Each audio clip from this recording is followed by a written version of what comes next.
Hello, everybody. Welcome to the Corporate Biodiversity Strategy panel. Global biodiversity is under threat. It is generally acknowledged that the businesses and societies will suffer if the rate of biodiversity decline continues, because goods and services provided by biodiversity is essential for global production systems. This panel today will discuss corporate biodiversity strategies and consists of very experienced and knowledgeable panelists who we have here today.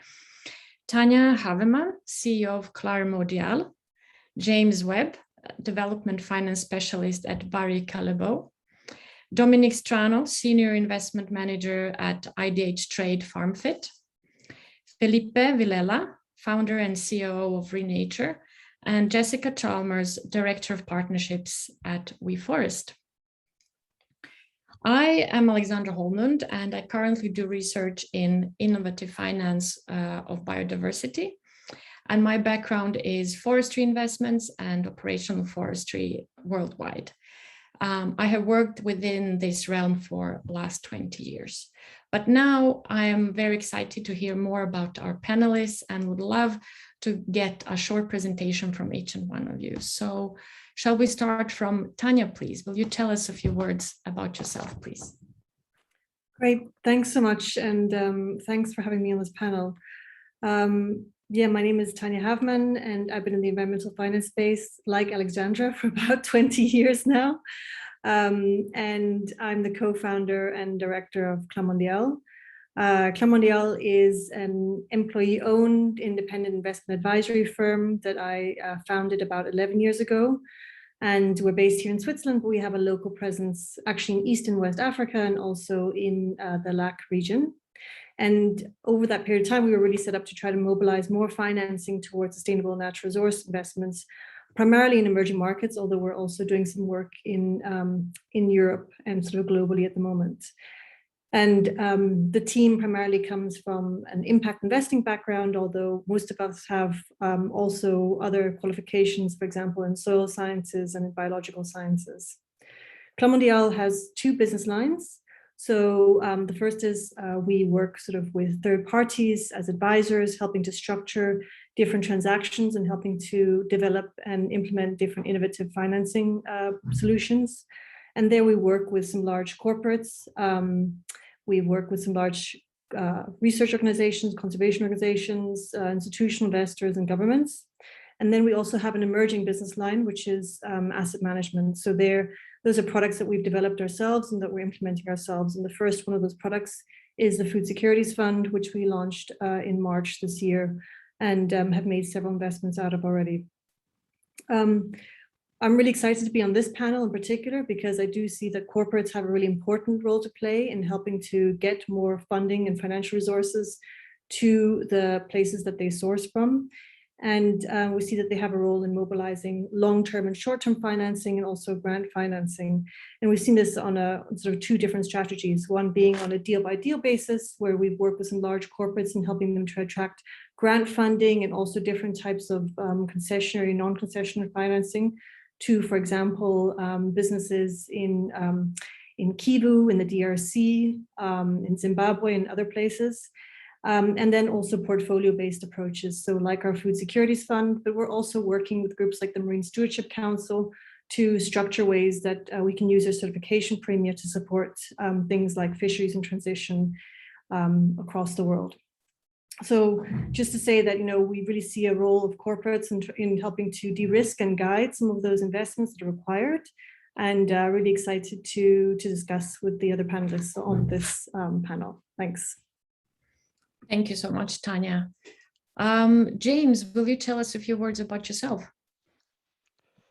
Sure, thank you. Hello, everyone. My name is James Webb. I'm a New Zealander living in Amsterdam, and I lead the partnerships for sustainability at Callebaut, or BC. BC is the leading manufacturer of high-quality chocolate and cocoa products. We're a B2B company sourcing through all the major cocoa regions around the globe, which is, of course, in the tropical belt. And one of the four key pillars of BC's strategy is sustainability. And we've made very ambitious, time-bound and measurable commitments, which we report on annually. Within our environmental strategy, which started as aiming to become more focused on, was focused on being carbon and forest positive by 2025, we've started to add further commitments as we grow and learn. This includes the Cocoa and Forest Initiative to end deforestation and restore forests, to have 30% of the farms that we source cocoa from under agroforestry. And alongside our offsetting strategy, we will also reduce our GHG emissions by 35%, which by itself is consistent with reductions required to keep warming to 1.5 degrees Celsius. So we have been moving away from looking at just carbon and forest to taking the full environmental picture, including biodiversity. This is both on and off farm. On farm, we really focus on agroforestry and biochar. Off farm, we focus on restoring high value ecosystems and forest protection. At the local level, where we implement all our projects, we know from all our experience that the farmers and communities must be at the center of the design, from the preparation, planning work, land tenure, discussions, training, communication, etc. But most importantly, this also must include the sharing of the monetary benefits that can be created, particularly from carbon. So using payment for ecosystem service schemes to create this benefit sharing model is key to align the incentives with performance over the long term. At the global level, we see a big demand from our customers for ready-made projects. We're investing in our technical and resource capacity to deliver on this. And we also want to position ourselves to take investment from beyond the supply chain, particularly into those off-farm areas that I mentioned previously. This is why we're looking at result-based payment mechanisms like environmental impact bonds. And we've just been given the green light from USAID under their BAA for Sustainable Landscapes to help develop this and our technical and resource capacity. Going forward, key to all of this is, as I see it, is being able to place value on biodiversity and other environmental factors in the same way that is placed on carbon. We really need to develop cheap and effective ways of measuring these indicators, and in the development of the environmental impact bond, which we will research the best way to achieve this and hope to start a movement whereby companies are interested to invest in the large-scale environmental projects that deliver both carbon and biodiversity benefits. That sounds great, James. Thank you very much. Dominic, what about you? Aleksandra, thank you. And good afternoon, good morning to those joining, and thank you for the opportunity. My name is Dominic Strano. I'm a director with IDH Investment Management, which is a subsidiary of IDH Stichting based in the Netherlands.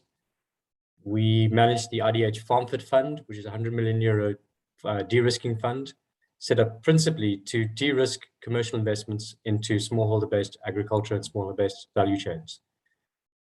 The fund was born out of the work that IDH has done over the last 12 years in working with corporates and commercial partners to make supply chains, particularly those based on smallholder agriculture, more sustainable.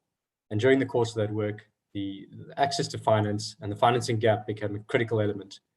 And of the balance sheet of IDH over a number of years, IDH pioneered a number of leading innovative finance schemes and quickly outgrew that, and hence the establishment of the Farmfit Fund.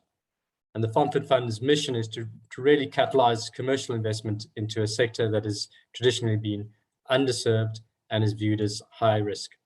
And realizing that, the fund has been established to take high risk junior positions into transactions and partner corporate investors, traders, agri-processors, financial institutions, whomever has a vested interest in the sustainability of smallholder-based agricultural value chains, but noting that requires some form of assistance and some de-risking. And so it's a pleasure to be on this panel. Thank you. Thank you very much, Dominic. That sounds very exciting. Jessica, will you tell us a little bit about yourself?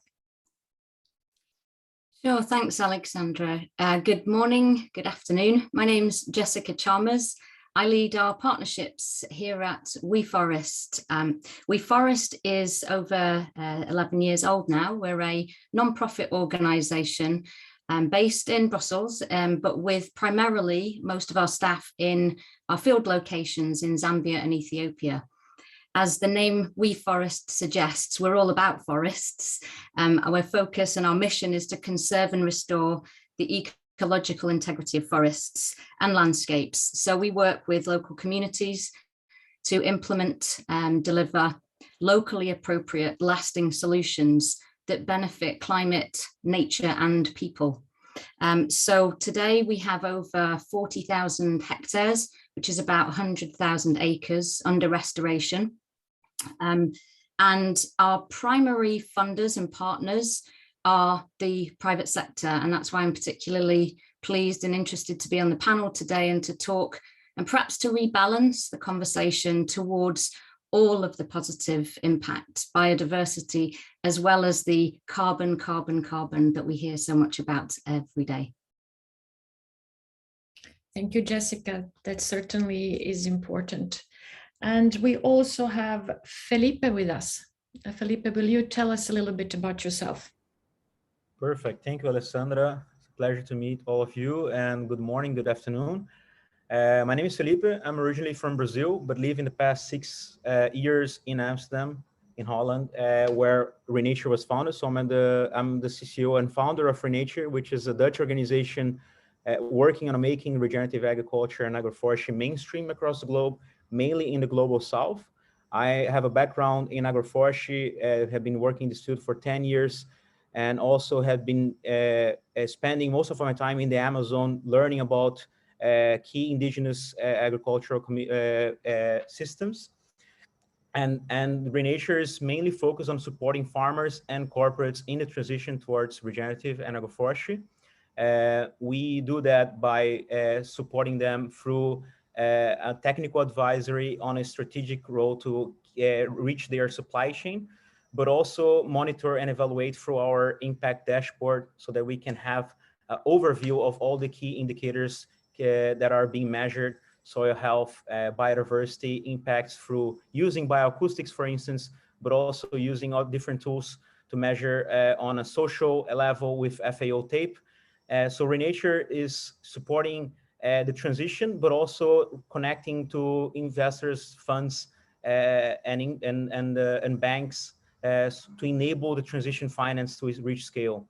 So working a lot on finding new financial mechanisms, but also on using new machineries that can help the scalability in the supply chain, because this is one of the main challenges, is to look and mechanization for scaling regenerative agriculture. So working a lot on that, and pleasure to meet all of you, and looking forward to have this enriching discussion today. Thank you very much, Felippe. That sounds very exciting. Before we kick off the panel, I'd just like to encourage everybody who is joining us today to please ask your questions in the Q&A boxes you've got in front of you. So let's go. We know that available public funding for biodiversity is not nearly enough compared to what is actually needed. So there is a great need for corporate financing, including a spectrum of capital providers. So in your opinion, and I leave the word free, so whoever wants to answer this, so what is needed in order to catalyze this capital deployment?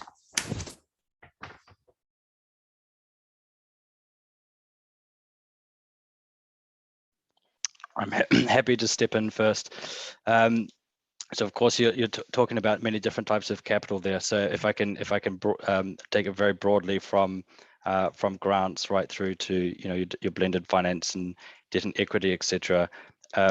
What's important, especially at the size of a company like us, is that we understand what the investment case is. So if we're taking the type of investment that where it requires repayment, what is the investment case that we can make to put forward, to go to our management and to also go to the fund and say, this is how we're going to do that. What's not so easy as a corporate ourselves is to find that investment case for ourselves. So often you have to look for it from the local perspective. So can you then find it from the smallholder farmers? If they're the ones who are making the investment into the ground, what are they going to get back on it?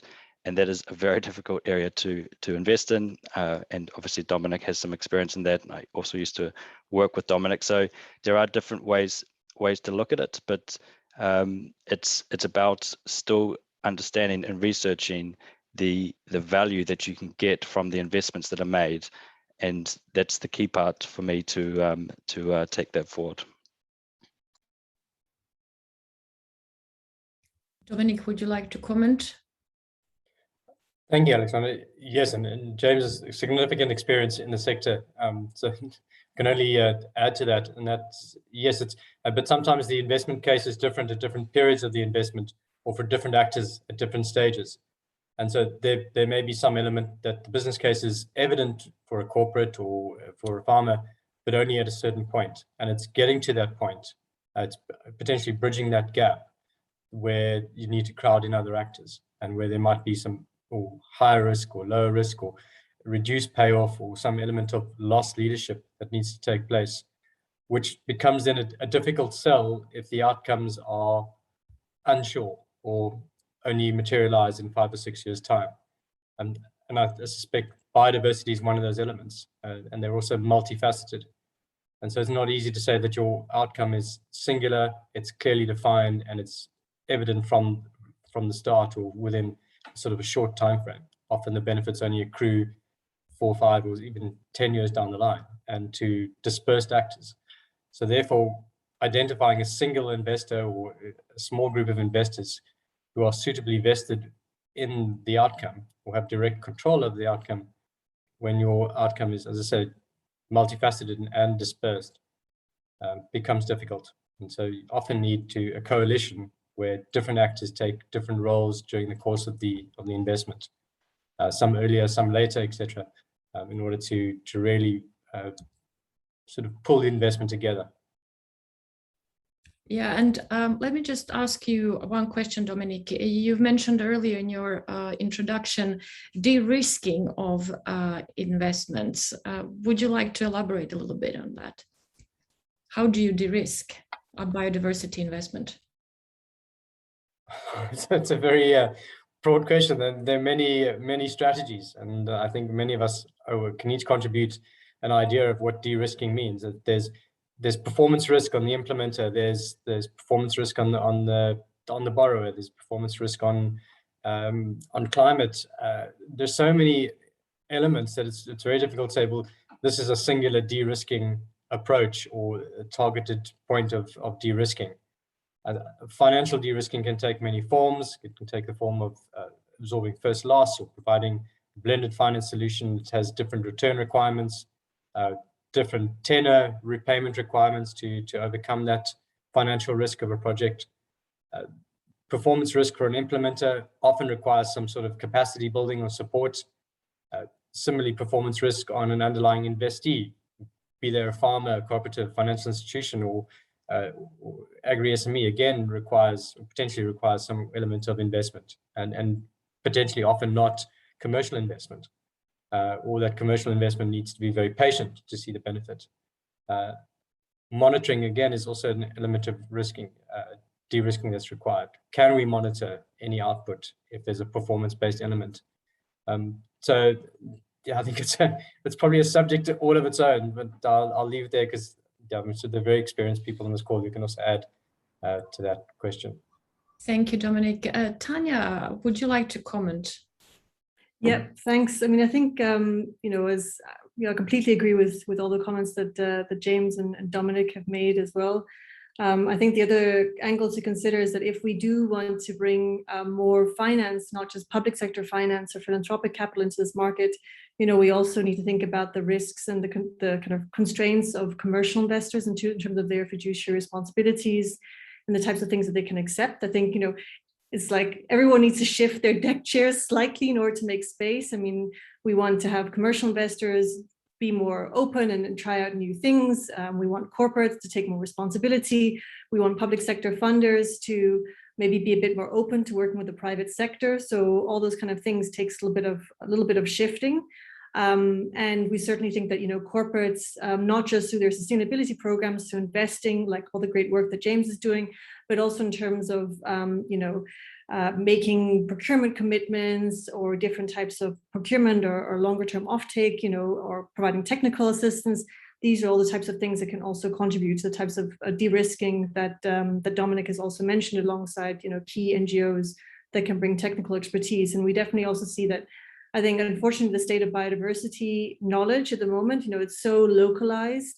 So we also have to find ways to not use it as a barrier, but as a way to incrementally build sort of the case while we try to shore up the kind of local systems and local capacity and local knowledge. That's interesting. Thank you. I believe James wanted to comment as well. Yeah, thank you. I just wanted to add one more thing, and I mentioned it very quickly in my introduction, and that is, there's obviously a lot of value that's placed on carbon, and as Jessica said, is carbon, and there's a reason for that. It's also gone through the regulatory, it's become regulatory, and I believe that we need to also place that value on biodiversity. That's a very tricky thing to do, as Tanja said, and understanding it, it's localized, etc. But if we can get even companies to really value investments that go into projects that may provide carbon as well, but that really concentrate on biodiversity, and that becomes a value to their brand, and even if it can be, within their annual statements, they can show their carbon offset, but their biodiversity impact as well. And if, as consumers, as everyone, if we can value that, then I think that becomes very powerful as well. And of course, if it becomes more regulatory, then it makes it even easier. Yeah, and that's really good, James. And that's also the reason why agroforestry is such an efficient agricultural system, to enable this, holistic approach impact on having both positive carbon cycle and also biodiversity impact.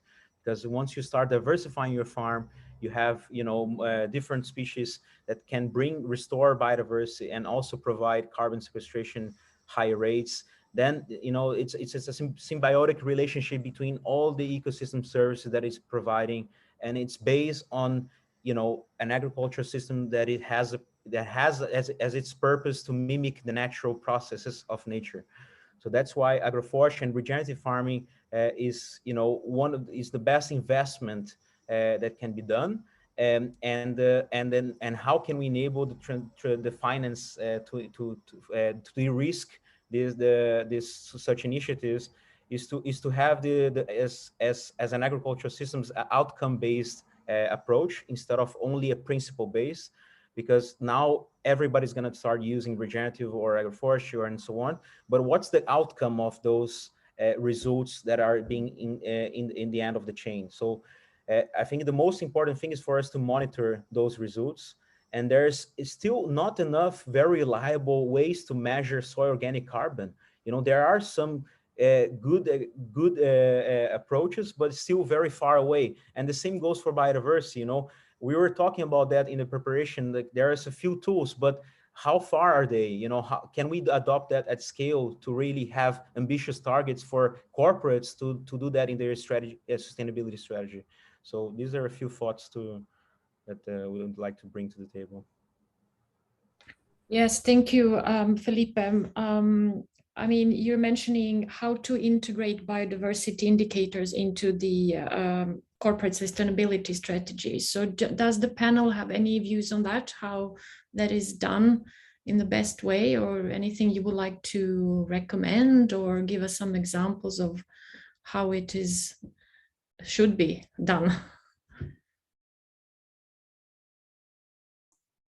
Maybe I can just make a comment rather than talk about specific indicators. And I noticed there is a panel on metrics for biodiversity, which I'm looking forward to.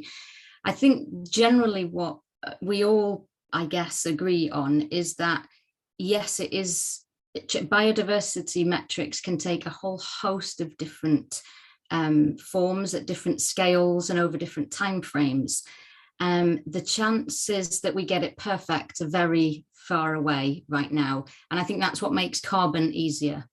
And I think, therefore, what the opportunity here is to remind ourselves that we don't have to do these in isolation. A biodiversity strategy can be rolled up into the corporate license to operate. It's about carbon, it's about biodiversity, it's about caring for people. And so rather than focus on one single metric, we could have a host of metrics that we can measure, knowing that we won't get the biodiversity ones perfect. There are lots of proxy indicators we will have to use, but that shouldn't stop us. And I think that's the challenge, is with such high due diligence and risk awareness from a financial community that's so let's say, used to nature and the risks and the fact there's no guarantee, those are things that can put off investors. And I think we need to remove those barriers as far as we can. Thank you, Jessica. We are starting to get some questions to the panel. The first one goes to Tanja. You mentioned Clarmondial supports innovative finance structures, and the organization has issued a food fund. Can you explain what you learned in setting this up and what innovation is needed to support biodiversity in terms of financial business models?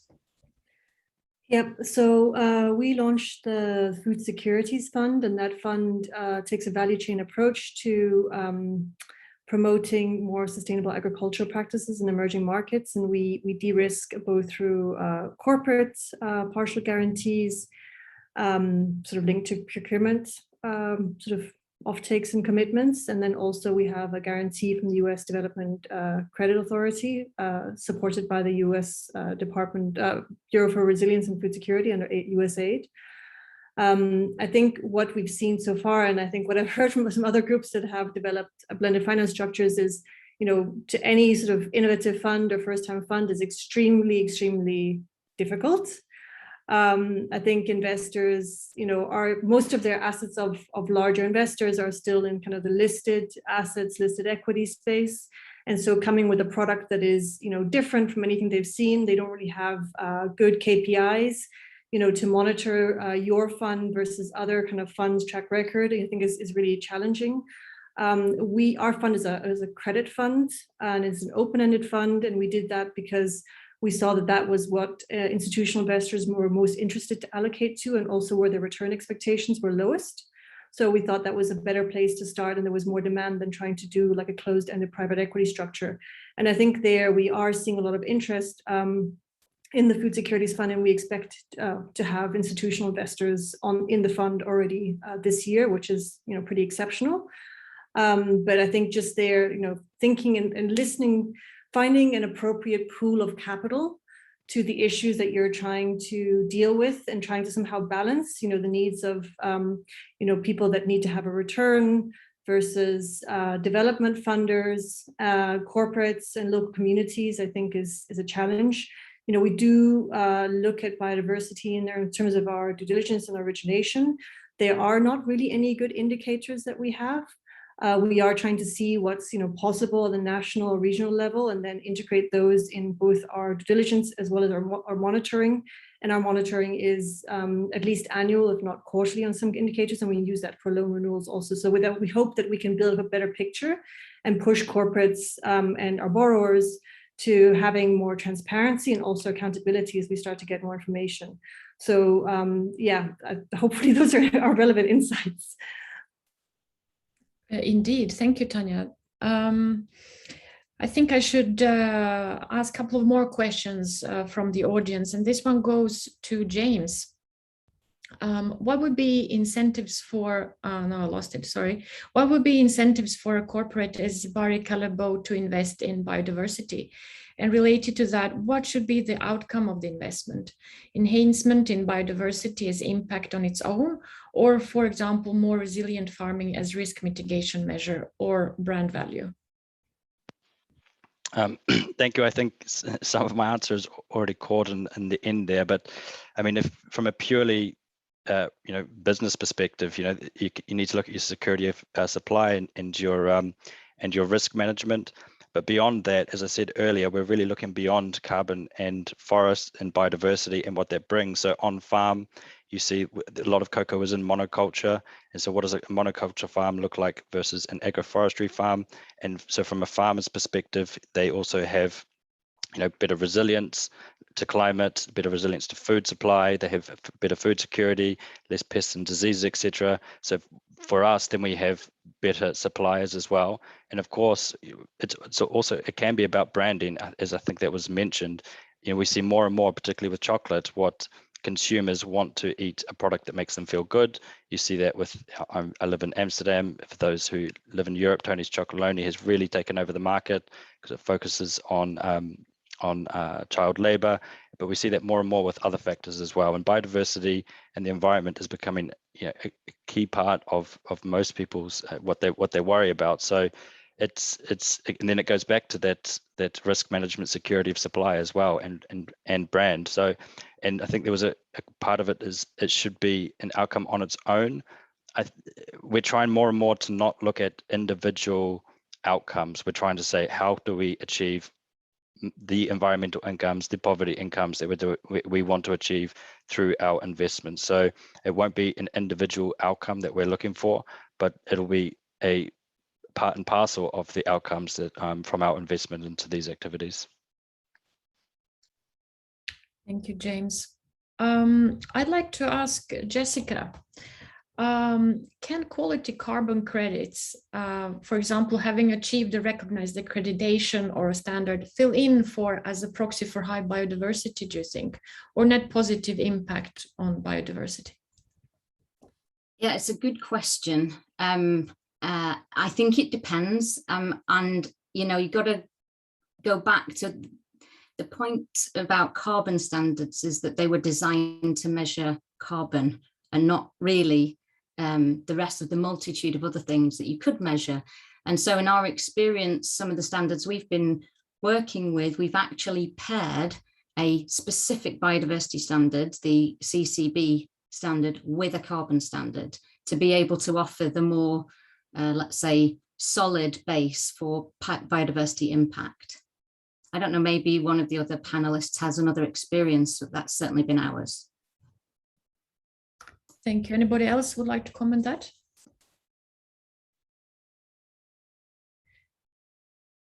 If not, then I have a, oh, sorry, go ahead. I was going to say no, but just to say that, I mean, we are working with a very large corporate at the moment on their carbon offsetting and procurement strategy. And there in the short term, they want to buy carbon offsets kind of, and, you know, use those to mitigate their, you know, to help them meet their demand. But then, you know, the long term, they want to move towards investing in their supply chain. So they are already now prioritizing, you know, carbon credits that have CCB, as was mentioned, and then also finding ways to invest in their sourcing communities where there is a clear biodiversity, you know, angle, and those projects will definitely be at the top of the queue, and they will be paying extra for those. So I think we are already seeing that interest, but it would be great to see more data also. Yeah, that's. Yeah. Sorry, just to say on that point about paying extra, I think we've seen indications of what's to come in the carbon markets. There's already been, let's say, differentiation around what people are willing to pay, corporates are willing to pay, and what they want. We already heard about the avoidance versus removals, and now we're talking about whether or not there are co-benefits associated with the carbon. You know, perhaps we talk to groups who just want to find agroforestry credits because that delivers something. But the cost of those is extraordinary compared to others. So I think we've got a long way to go in exploring what the market demand actually looks like for biodiversity related outcomes. Thank you. If I may add, regarding carbon projects in forestry, I would say the impact on biodiversity will probably depend on what type of carbon project. Like if it's a brownfield plantation starting from nothing, obviously there, you know, something else will be growing on that land. But for example, if you're extending rotations in a boreal forest, then you will be creating substrates for sensitive species that will be enabled to live for longer. So yes, there might be some proxies, but it all depends, as you say, Jessica. I would actually like to ask Dominic a question that we've just got in here. What about sustainability-linked finance specific to biodiversity? Finance at reduced rate, conditional on achieving return of protected species, etc. Absolutely. I think performance-based financing is very much a place where biodiversity and investment in smallholders, carbon reduction, reforestation are all elements that are well suited to a performance-based structure or instrument. So those are absolutely things that we are considering. We're considering alternative rates of interest depending on the performance of the underlying portfolio, particularly with relating to smallholder farmer loans and reforestation. So that's absolutely an element that can be considered. James mentioned earlier, performance-linked instruments as well around biodiversity and carbon. And I think a lot of corporates are also looking at these as options. So I think they're very well suited in this sector. Thank you. Aleksandra, as I may, but the critical point we come back down to, which I also see in the chat, is the relationship to then the measurement and the accreditation. I mean, there needs to be, if not a universal, at least a standard that we can agree on, or the investors can agree on, and the implementer can agree on. So what is biodiversity? How are we going to measure the impact? And unfortunately, keeps distilling to the same issue. Yeah, that's right. And it's a difficult one, isn't it? I mean, biodiversity is so much. I mean, it's not so easily measured. And most often than not, I mean, we're talking about landscapes rather than small patches and small areas. I believe, yeah. Jessica, you have a view on that. When we talked last time, you mentioned that biodiversity is not only protection of the endangered species. Would you like to elaborate a little bit on that? Yeah, thanks. It's really just a reflection that I'm sure everyone knows, but I think, I've seen a few questions in the chat, and I think depending on where you come from in a corporate world, biodiversity sometimes means animals and endangered species and so on. But in the places that we're working, specifically in Zambia, for example, there are surprising links that remind you that this is the foundation of life. So in Zambia, in the Miombo forests, the native forests that are spread thousands and hundreds of thousands of kilometers across southern Africa, the mushrooms, the caterpillars, the services and resources that the forests provide actually increase food security, aspects of food security for the forest dependent communities there. So when I talk about rolling up biodiversity into being a more holistic goal, I think, you can be surprised to see that there are links to food security and caring for people that perhaps you wouldn't think of as biodiversity at first sight. Thank you, Jessica. I believe Tanja would like to comment. Yeah, I completely agree with the things that Jessica and other colleagues have said. I think just two other observations. I mean, I think actually three. I think the current kind of trend in the global financial markets is just a really big distinction between those who have access to financing and those who do not. And I think very large corporates, have very, very low access to financing. They can borrow at effectively zero. So I think finding ways to really get them to change their behavior, it's probably more of a marketing play in terms of what they can do with their consumers rather than the reduction that they can get on the interest rates on their borrowing, for example. But then we see that in emerging markets, actually the access to liquidity and access to credit has become really difficult, also because of COVID. So I think there is an opportunity maybe to look at smaller size enterprises, and I think some of the work that Dominic and IDH are doing around de-risking can also help. And we need to drive more money into these kind of systems. And then I think, from a landscape scale approach, I think, we should also consider the fact that governments are becoming very over-indebted and are also having problems in terms of their sovereign exposures. And this is also a place that we've seen some interesting structures, for example, around the Nature Conservancy on debt forgiveness that can then be kind of restructured to then free up capital to be invested into landscapes and to sort of backstop conservation activities. So I think that's really exciting. And then just one other, comment. I think, the work that Felippe is doing and the work on regenerative agriculture, I find it super exciting. I think the challenge has been from our point as a lender, we need to look at sort of the main business case, and that's typically around like one cash flow source, which is unfortunate.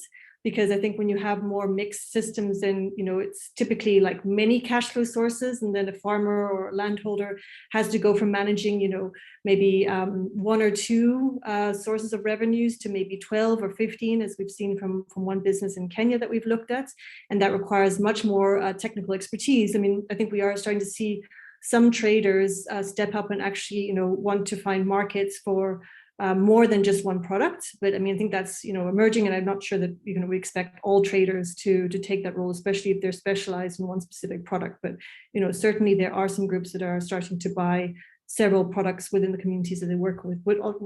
Hopefully that can also then enable more kind of variety and diversity. Thank you, Tanja. We've got some really nice questions coming in.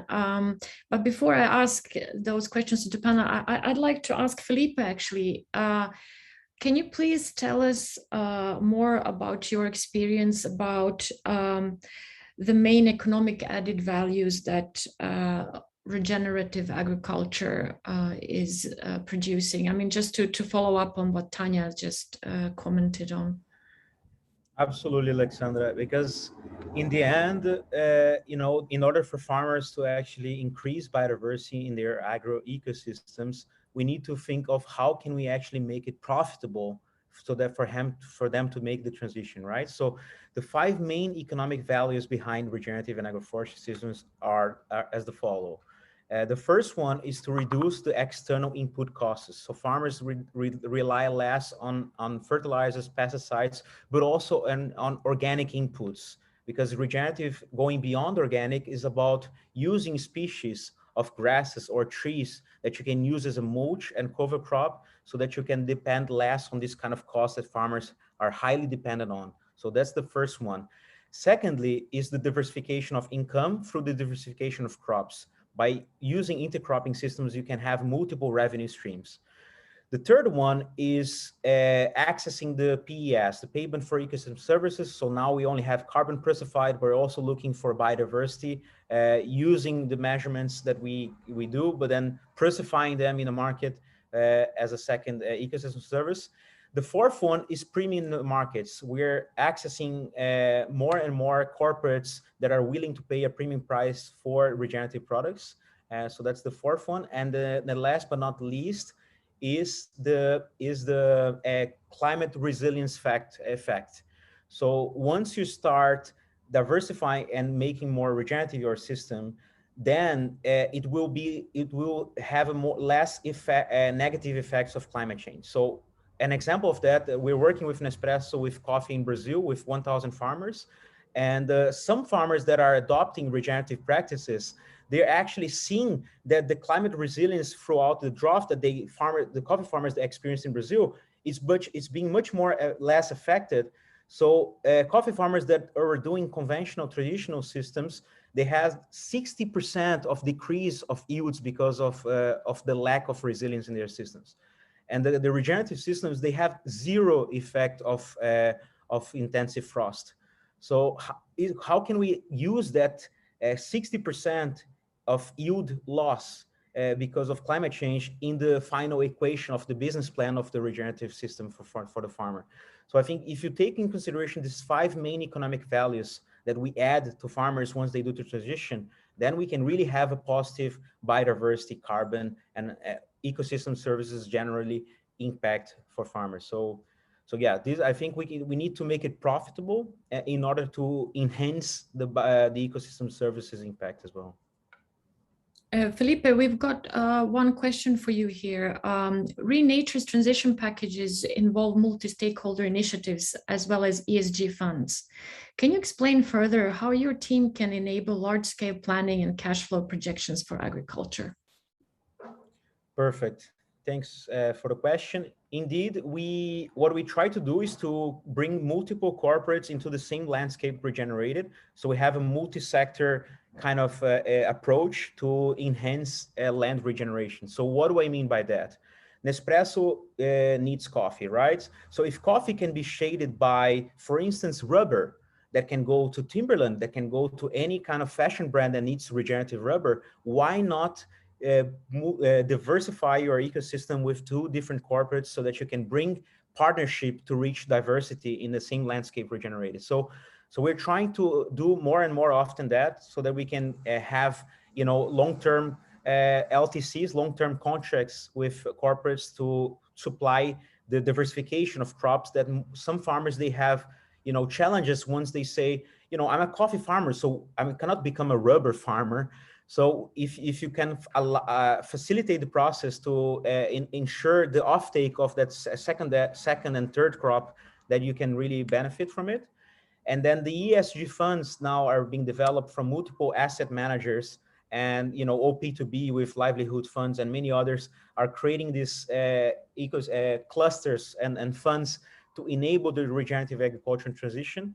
And this is something we're still exploring with a few asset managers, and we aim at building a transition package of 10-year program of providing technical assistance, monitoring and evaluation, facilitating the finance for local costs per hectare per farmer, and also doing a stakeholder engagement process to access carbon prices, carbon credits, but also enabling premiums in the market. So this is something we are elaborating. We have also a partnership with IDH and a few projects in Ivory Coast, for instance, with cocoa, and in Brazil. So really keen to explore more of these programs, because the only way we can actually reach scale in the supply chain of large corporates, like the ones I mentioned before, is once we have,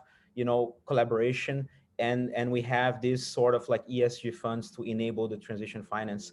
And don't forget mechanization. We need mechanized, new machines that understand the nature processes. Because, back in the days, John Deere developed machines that was adapted to conventional agriculture, which tills the soil, which doesn't understand the management of grasses and trees, which doesn't harvest in a way that, so there is a need for new mechanization to enable the scalability. Excellent. Thank you so much, Felippe. I believe Dominic would like to say a few words. Thank you, Aleksandra. Yes, it was just to pick up on a point that Tanja made about the access to finance. It being an issue in some countries and less so in others, or with some corporates. And I think beyond that, it's also the ability to take on and the appetite to take on risk. And any departure from business as usual brings with it risk, whether it's a departure from the trader now branching out into purchasing or trading different crops, or investing up or downstream, or a corporate investing up or downstream. I think it's that appetite and ability to take on risk which needs to be addressed as well. With the best intention in the world, corporates and intermediaries and SMEs and even farmers would like potentially to make these investments, but are unable to, either because there's a lack of finance and they don't have the ability to take on risk on their own balance sheet. And so they need support in order to facilitate that. And I think we are seeing a growing number of corporates and a growing number of intermediaries and processors and traders throughout the value chain, realizing that there's an issue, realizing they'd like to do something, but are constrained, as I said, either it's jointly between access to finance and ability to take on risk, or it's just the ability to take on risk on their own balance sheet. It's a very good point, Dominic. And wouldn't you agree that I think also James can say a few words about that? But I mean, investors want to invest in ready projects, because a ready project, part of the risk is already gone because it's an up and running project, right? But the real challenge lies in actually developing these projects and building capacity to carry out the projects. Right. I would like to invite James, if you would like to comment on that a little bit. Sure. You hit the nail on the head there. What we see, particularly from our customers, they've made a lot of commitments themselves in terms of mainly carbon. It always comes back to carbon here, and so they often have budgets that are assigned, and then they go out there looking for the project that is best going to deliver the most amount of carbon so that they can then meet their goals. And so that's not, as a company like us, we have a lot of people coming to us for these projects. And traditionally, we're not a project developer, or we're a source cocoa in these regions. And of course, we've had a lot of sustainability projects in the past. But to run the scale of projects that are required, and all the development, the tools that you are required to develop, to monitor, execute, etc. That's a very big ask from. So that's what we've been working on developing.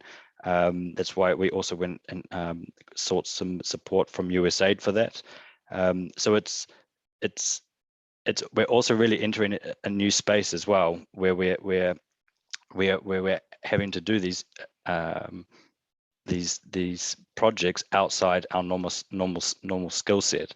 Then of course we're taking on some risk as well in terms of the project risk towards our customers, and so then you're creating potential conflicts with your customers as well. So it's a difficult space. One of the more interesting things that I do find in it, though, or that I think is really positive, is that we do start to see that some of these customers are willing to actually take much longer contracts. So traditionally, a buyer of goods wants to make sure that they can switch suppliers relatively easily. Maybe they have contracts for a certain length of time, but if you're invested in these types of projects, then you're really looking to sometimes have a 25-year timeline to receive all the benefits that you want from that project. So we are starting to see our customers step up and take 10-year contracts with us, which wasn't seen before. And so maybe that's where we also sort of start to separate some of the commercial part. Of course, we're always trying to tie it to the commercial part, but to the sustainability part as well. But then again, why we're kind of looking at mechanisms like the environmental impact bond. So there's a separate governance structure. You know, the money goes in, and the outcomes that they pay for, that they receive. So we're really trying to crack that nut and understanding how to facilitate that. And I think we're on a very good track. And it's still a watch this space. Yeah, thank you, James. You mentioned the time frame of the project, the long-term contract, and I think this is something I would like to elaborate a little bit more on. What is the panel's views on the length of investments? What would be the ideal length of an investment in biodiversity? Jessica. If I may. Oh, sorry. Go ahead, Dominic. Yeah. In our experience, primarily dealing with smaller farmers and tree crops, there's a 7-year waiting period or lean time before there's any income from those trees. And I would offer that, aligned to sort of reforestation, and Felippe can probably give us the exact numbers. There's a significant lead time before there's any benefit for the sort of implementer, farmer, as to when they see the benefits on these investments. And I think biodiversity is included in that. And so you do need patient capital. You need capital that has the ability to have a moratorium of up to 5 or 6 years on any interest in capital repayments. And so it moves beyond just working capital or input finance. It moves to the realms of sort of really 10-year patient capital with moratoriums, with the benefit to potentially reinvest or and I think that's the change in dynamic that's needed in this sector to really make a difference.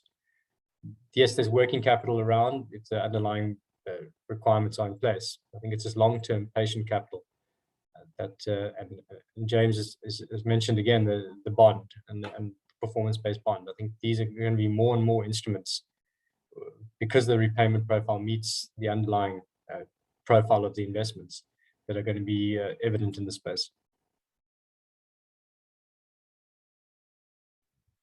Thank you, Dominic. Jessica, would you like to comment? Yeah, just perhaps a side note, really, that, I mean, I know that we've talked a lot today about return on investment, and I think most people here are talking about financial return on investment. We've worked a lot on a smaller scale with brands who are interested in a social return on investment, so brand value, which is not linked to finance, but the same rules apply. If you are a brand and you're financing a great project and you want to see great value straight away, even the next year on the biodiversity outcomes, the same principle of being patient still applies. Even if you're restoring forests, protecting forests, the governance mechanisms, all the community engagement, the results still take time to produce. So when you're a corporate and you're engaged in these projects, whilst your marketing teams press you for the next press release that something magic has happened, we really need to make sure we're in this for the long haul. It's a very It's not often there are quick wins. Oh, that's right. Tanja would like to make a comment, I believe. Yeah, I just wanted to say that, you know, look, the SME working capital gap today is around $1.5 trillion, which was the last announcement from WTO in May, and is growing. So I think, you know, that is probably the easiest segment to try to drive commercial capital towards sort of right now. I do think that, you know, there is also a need for longer term financing, for mezzanine, for equity, which is super difficult because in general, there is a lack of high quality counterparts that one can work with. So it's great, you know, there are people that are setting up local operating companies and trying this out.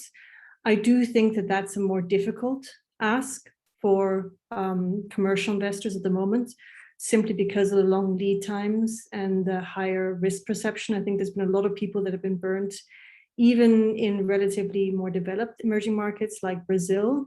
Okay, looking at you know, more commercial timberland, forestry, and those kind of things. I mean, not that it's comparable, but I think these are the kind of things that just raise quite a lot of flags with investors. And then I also want to say, you know, if we're looking at highly biodiverse systems, you know, I do expect that there are a mix of cash flows, you know, some longer term investments that are required, but also some things that maybe do have shorter cycles. So I think finding a way to combine kind of packages that work and that improve biodiversity incrementally over the long term, I think is required. But just to say that, you know, I do think that there is a huge capital deficit in emerging markets, and you know, we need to drive commercial capital in where we can. Yeah, and that's I guess there is no universal answer to that, but I'll still ask this silly question. So how do we attract capital to biodiversity investments? What can be done?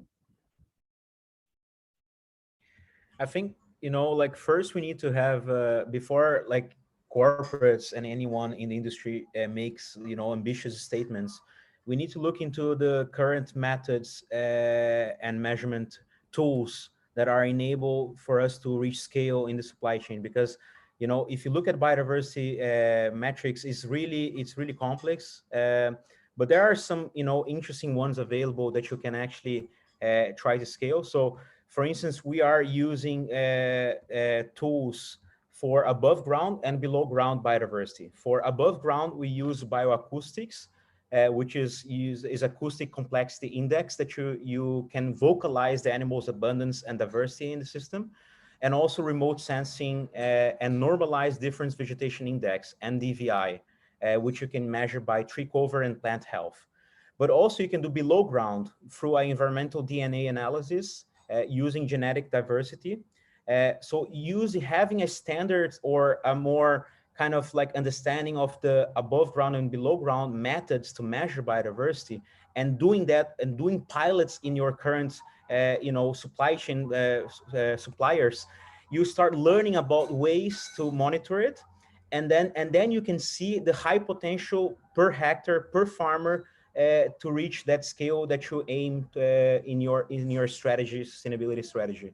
Because we're doing the opposite, you know, we're having large, big, audacious goals for the sustainability strategy without knowing how to even monitor biodiversity. So first of all, we need to know the methods and the ways to monitor it and do pilots and learn from it. And then we can make these big, audacious strategies.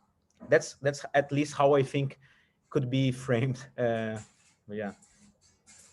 I just want to say that I completely agree with Felippe. And I think the other thing is just to do those things consistently over time and over space, and to share data. So yeah, completely agree with those comments. Thank you. Aleksandra, if I may just add, and Tanja pointed out, it's also going to require a combination. Biodiversity investments, parts of which are going to appeal to different investors and others not. And so we need to join forces. And some investors are going to look for short-term investments. Other investors can have long-term horizons. It's blending all those together, I think is also going to be critical to unlocking investment into biodiversity. That's right. And Dominic, I would like to ask you, maybe this will be the last comment. I'm not sure how much time we've got left, a couple of minutes maybe, but where would you say lies the real potential in developing biodiversity investments, would you say?